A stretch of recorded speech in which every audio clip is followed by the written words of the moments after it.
സംഘികളെ പ്രീണിപ്പെടുത്തുവാൻ വേണ്ടി രാഹുൽ ഗാന്ധി മുസ്ലിം വിഭാഗത്തിൽപ്പെട്ട നേതാക്കളെയും അണികളെയും ഒഴിവാക്കുന്നത് കണ്ടിട്ടുണ്ടോ?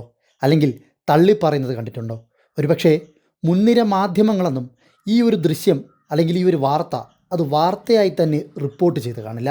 അതുകൊണ്ടാണ് നിങ്ങൾക്ക് മുന്നിലേക്ക് ഈ ദൃശ്യം ഒന്നുകൂടി വീണ്ടും വീണ്ടും എടുത്ത് കാണിക്കുന്നത്.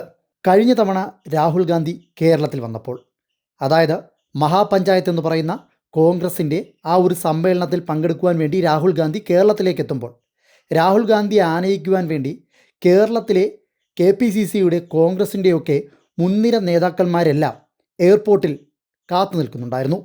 അതിൽ MM ഹസൻ ഉൾപ്പെടുന്ന, ഷാഫി പറമ്പിൽ ഉൾപ്പെടുന്ന നേതാക്കന്മാരും ഉണ്ടായിരുന്നു എന്ന് എടുത്തു പറയുകയാണ്. രാഹുൽ ഗാന്ധി എയർപോർട്ടിലേക്ക് വന്നിറങ്ങുന്നു. അതിനുശേഷം എയർപോർട്ടിൽ നിന്നും പുറത്തേക്ക് വരുന്ന സാഹചര്യത്തിൽ KC വേണുഗോപാൽ രാഹുൽ ഗാന്ധിയുടെ കഴുത്തിലേക്ക് രാഹുൽ ഗാന്ധിയെ സ്വീകരിക്കുവാൻ വേണ്ടിയിട്ട് ഒരു മാല ധരിപ്പിക്കുന്നു. അതുപോലെ തന്നെ VD സതീശൻ ധരിപ്പിക്കുന്നു.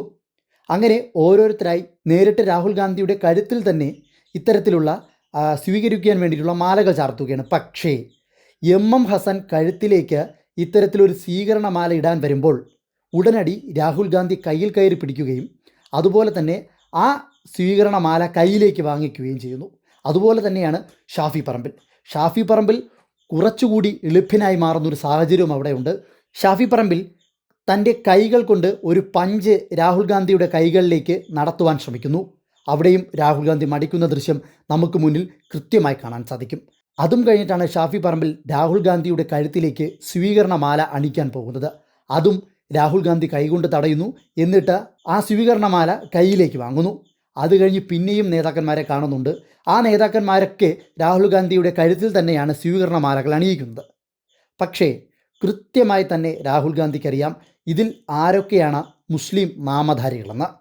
മുസ്ലിം നാമധാരികളായിട്ടുള്ള നേതാക്കന്മാരെ കൃത്യമായി ഒഴിവാക്കുന്ന, അവഗണിക്കുന്ന ദൃശ്യം ഇതുവരെയും മാധ്യമങ്ങളാരും റിപ്പോർട്ട് ചെയ്തിട്ടില്ല.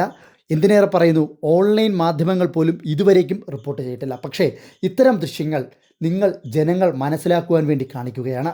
എന്തെന്ന് വെച്ചാൽ, ഉത്തരേന്ത്യയിലോട്ട് പോയി കഴിഞ്ഞാൽ സംഘികളെ കയ്യിലെടുക്കണമെങ്കിൽ ഇത്തരത്തിൽ അന്യമതസ്ഥരെ ഒഴിവാക്കി നിർത്തേണ്ട ഒരു സാഹചര്യം രാഹുൽ ഗാന്ധിയുടെ മുന്നിലുണ്ട്. എങ്കിൽ മാത്രമേ അവിടുത്തെ വോട്ട് ബാങ്ക് രാഷ്ട്രീയം കൃത്യമായി വോട്ടുകളായി തന്നെ രാഹുൽ ഗാന്ധിയുടെ കീശയിലേക്ക് കൊണ്ടുവരുവാൻ രാഹുൽ ഗാന്ധിയെ കൊണ്ടും കൂടെ നടക്കുന്ന PR ടീമിനെ കൊണ്ടും സാധിക്കുകയുള്ളൂ.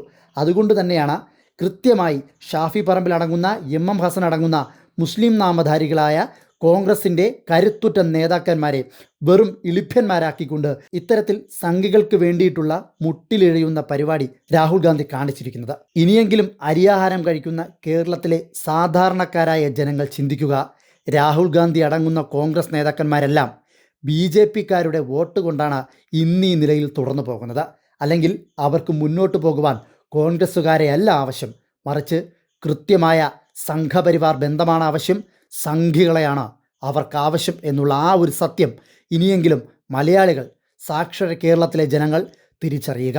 എന്തായാലും രാഹുൽ ഗാന്ധിയെ കെട്ടിപ്പിടിച്ച് മുത്തം കൊടുക്കുവാൻ പോയ ഷാഫി പറമ്പിൽ അടങ്ങുന്ന, MM ഹസൻ അടങ്ങുന്ന മുസ്ലിം നാമധാരികളായ KPCCയുടെ കോൺഗ്രസിൻ്റെ നേതാക്കന്മാർക്ക് നാണം കെട്ട് തിരിച്ചു വരേണ്ട സാഹചര്യമുണ്ടായി എന്ന് കൃത്യമായി പറഞ്ഞു വയ്ക്കാം.